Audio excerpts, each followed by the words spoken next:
Raipur police ने इंदिरा गांधी कृषि विश्वविद्यालय की बीएससी कृषि द्वितीय वर्ष की कीटनाशक परीक्षा का पेपर लीक करने वाले गिरोह का 36 घंटे के भीतर खुलासा कर दिया। मामले के मुख्य आरोपी और मास्टरमाइंड भारतीय एग्रीकल्चर कॉलेज दुर्ग के प्रोफेसर योगेश सोनकेसरिया समेत 6 आरोपियों को गिरफ्तार किया है। पुलिस के मुताबिक प्रोफेसर ने प्रश्न पत्र के लिफाफे में सुई और नुकीले उपकरण से छेद कर मोबाइल कैमरे से उनकी वीडियो रिकॉर्डिंग की। इसके बाद प्रश्न पत्र की सामग्री तैयार कर कॉलेज के छात्रों को कुल 11,000 रुपए में बेच दिया। छात्रों के माध्यम से प्रश्न पत्र सोशल मीडिया पर वायरल हो गया। पुलिस ने आरोपियों के पास से 11,000 रुपए नकद, 6 mobile phone, video recording device, cable, mobile connector और अन्य सामग्री जब्त की। मामले में 2 आरोपी अभी फरार हैं, जिनकी तलाश जारी है। आरोपियों के खिलाफ छत्तीसगढ़ सार्वजनिक परीक्षा अधिनियम 2008 और बीएनएस की धारा 316 के तहत मामला दर्ज किया गया है। 20 तारीख को थाना तेलीबांधा में अपना इंदिरा गांधी कृषि विश्वविद्यालय में एक पेपर लीक का मामला सामने आया था, जिसमें BSc second year second semester का एंटोमोलॉजी पेपर, जो कीट शास्त्र का पेपर जो होता है, उसका लीक होने का मामला सामने आया था।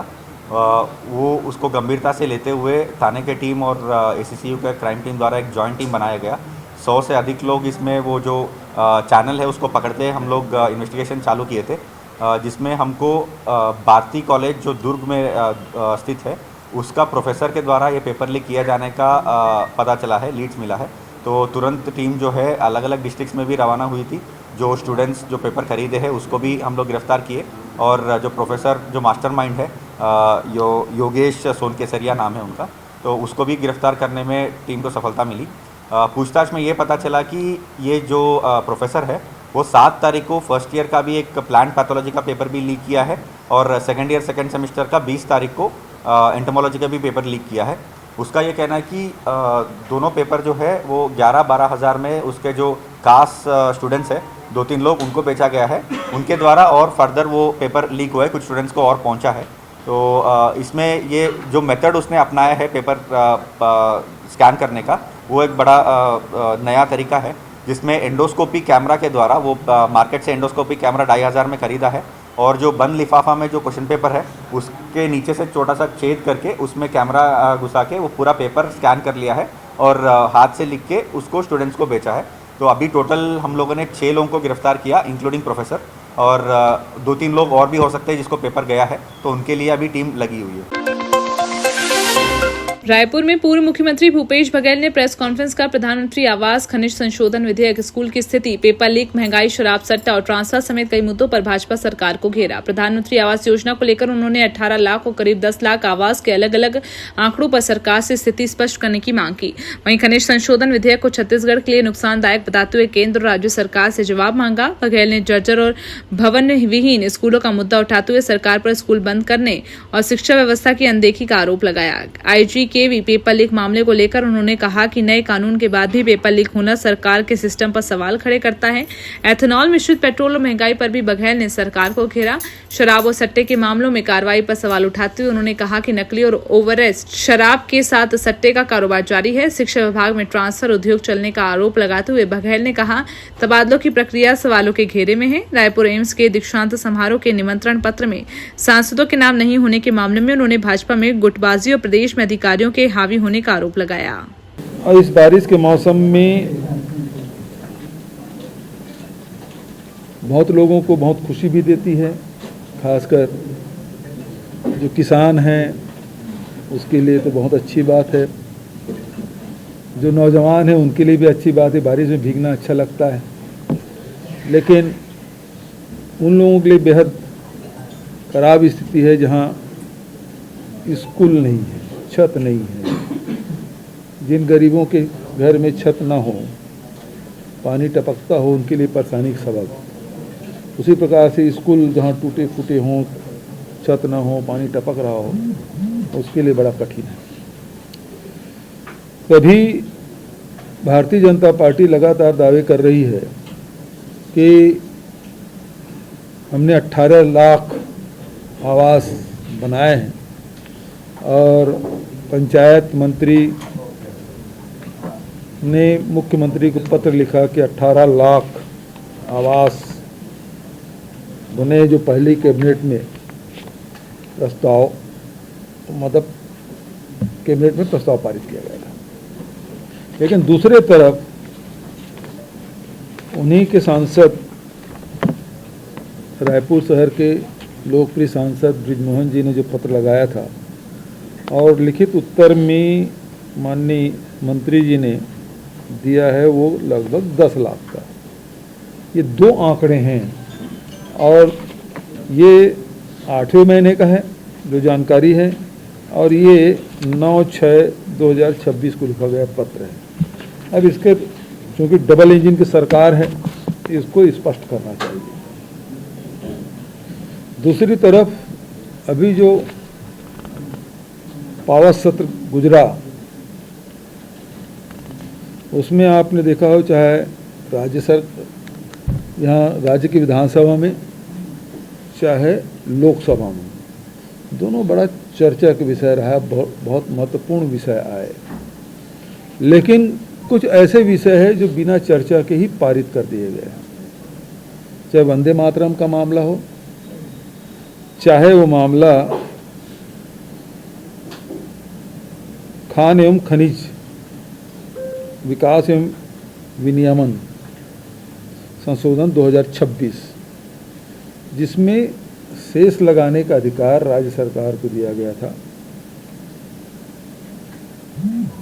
और उसको एक तरफा उन्होंने विलोपित कर दिया। पूरा जो ताकत है वो केंद्र अपने पास रख लिया है।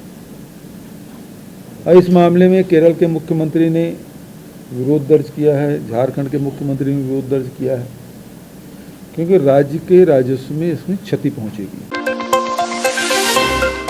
गरियाबंद जिले के छुरा ब्लॉक स्थित एकलव्य आदर्श आवासीय विद्यालय के जनजातीय बच्चों ने इस वर्ष शानदार सफलता हासिल की है। विद्यालय के 15 विद्यार्थियों ने नीट यूजी परीक्षा में सफलता पाई, जिनमें 11 छात्र और 4 छात्राएं शामिल हैं। इनमें विशेष पिछड़ी जनजाति कमार समुदाय के 1 छात्र और 1 छात्रा भी शामिल हैं। करीब 480 विद्यार्थियों वाले इस विद्यालय से विभिन्न उच्च शिक्षा प्रवेश परीक्षाओं में कुल 49 सफलताएं मिली हैं। इनमें नीट के 15, एनसीईटी के 15, आईटीईपी के 8, बीएससी नर्सिंग के 4, बी फार्मा के 4 और जेईई मेन के 3 विद्यार्थी शामिल हैं। शैक्षणिक सत्र 2026-27 से यहां सेंटर ऑफ एक्सीलेंस की शुरुआत भी की गई, जहां मेडिकल और इंजीनियरिंग प्रवेश परीक्षाओं की विशेष तैयारी कराई जा रही है। बेहतर मार्गदर्शन, आधुनिक संसाधनों और शिक्षकों की मेहनत से विद्यालय का परीक्षा परिणाम लगभग 50% से बढ़कर करीब 100% तक पहुंच गया। सर हमारे इस सत्र में हमारे पास टोटल 30 बच्चे थे साइंस में, जिसमें से 23 बायोलॉजी पढ़ते थे और सभी 23 बच्चों ने परीक्षा दिया था और उसमें से 15 बच्चों ने हमारे नीट परीक्षा को क्वालिफाई किया है। और अच्छी चीज़ ये है कि इन 15 बच्चों में से 2 बच्चे हमारे पीवीटीजी हैं, यानी कि अति पिछड़ी जो जनजातियाँ हैं उनमें से 2 बच्चे हैं, नम्रता और नौकेश्वर। और इन 15 बच्चों में 11 लड़कियां हैं और 4 हमारे लड़के हैं।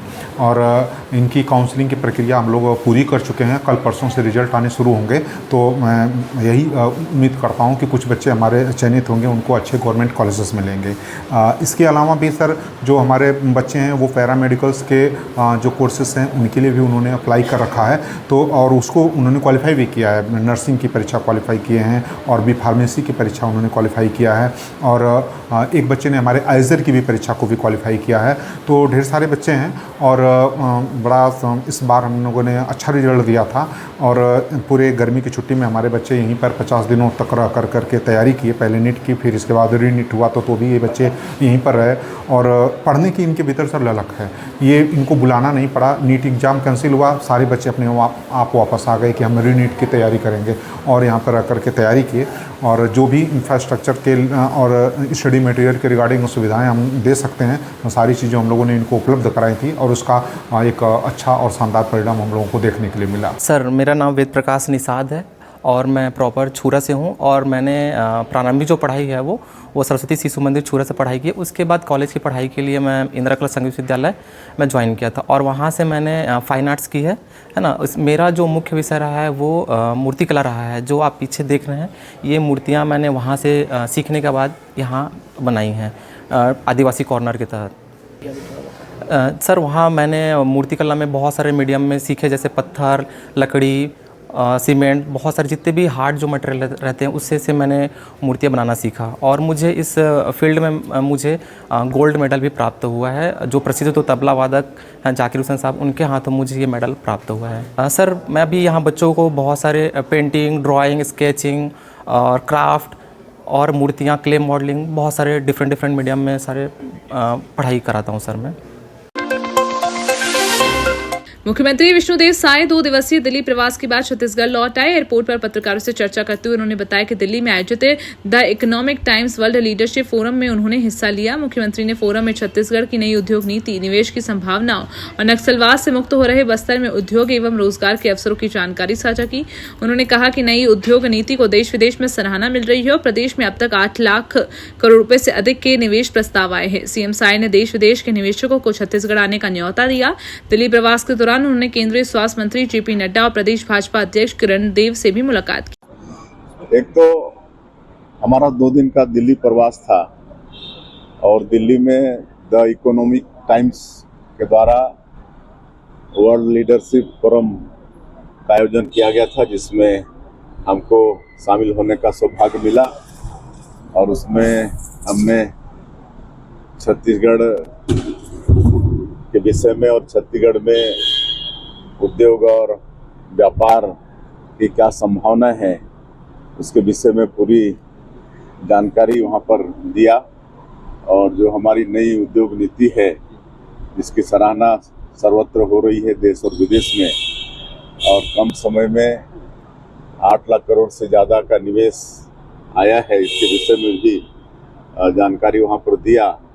और छत्तीसगढ़ नक्सलवाद से मुक्त हो गया है और बस्तर में भी tourism, agriculture, forest, product based उद्योग, इसकी भी संभावना है। ये सारी बातें फोरम में हमने रखी है और फोरम के माध्यम से पूरे देश और विदेश के निवेशकों को आह्वान किया है छत्तीसगढ़ आने के लिए। और माननीय श्री जेपी नड्डा जी स्वास्थ्य मंत्री, उनसे भी मुलाकात किया, उनका कुशलक्षेम पूछा और छत्तीसगढ़ आने के लिए उनको भी न्योता दिए हैं। आने वाले समय भी उनका भी आगमन होगा। और माननीय प्रदेश अध्यक्ष जी श्री किरण देव जी, उनसे भी मुलाकात किया और कल बिहार के मुख्यमंत्री सम्राट चौधरी से भी मुलाकात की। धमतरी जिले में रील बनाने के जुनून में 2 युवकों को नियम और सुरक्षा व्यवस्था का उल्लंघन करना भारी पड़ गया। दोनों युवकों ने जिला उप जेल के मुख्य द्वार के पास रील बनाई, जिस पर पुलिस ने कार्रवाई करते हुए उन्हें गिरफ्तार कर जेल भेजा। पुलिस के अनुसार मौके पर पहुंची टीम ने दोनों युवकों को उप जेल क्षेत्र की संवेदनशीलता और सुरक्षा व्यवस्था का हवाला देते हुए रील नहीं बनाने की समझाइश दी थी। इसके बावजूद दोनों युवक वहां रील बनाते रहे। पुलिस ने शेख आसिफ और जसवंत सिंह हीरा के खिलाफ भारतीय नागरिक सुरक्षा संहिता की धारा 170/126 और 135 के तहत प्रतिबंधात्मक कार्रवाई करते हुए गिरफ्तार किया और न्यायिक रिमांड पर जेल भेज दिया।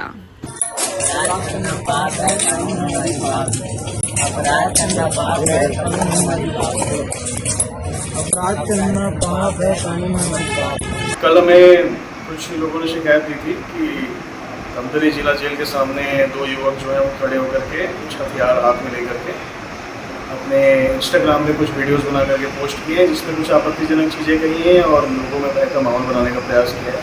इसका संज्ञान लेते हुए पुलिस ने जसप्रीत सिंह और शेख आरिफ 2 युवकों को गिरफ्तार किया है। उनके ऊपर प्रतिबंधात्मक कार्रवाई की गई है और उनको जेल भेजा गया है। यहाँ पे मैं ये अपील करना चाहूँगा लोगों से कि इस तरीके की वीडियो पब्लिकली सोशल मीडिया पर डाल करके भय का माहौल बनाने का कार्य ना करें। और धमतरी पुलिस से लोगों की ये बोले कि अगर आपको कोई इस तरीके की वीडियो बना के सोशल मीडिया पे डाल रहा है, भय का माहौल बना रहा है या किसी प्रकार की धमकी दे रहा है, तो पुलिस को जरूर सूचना दें। पुलिस कार्रवाई करने के लिए तत्पर है।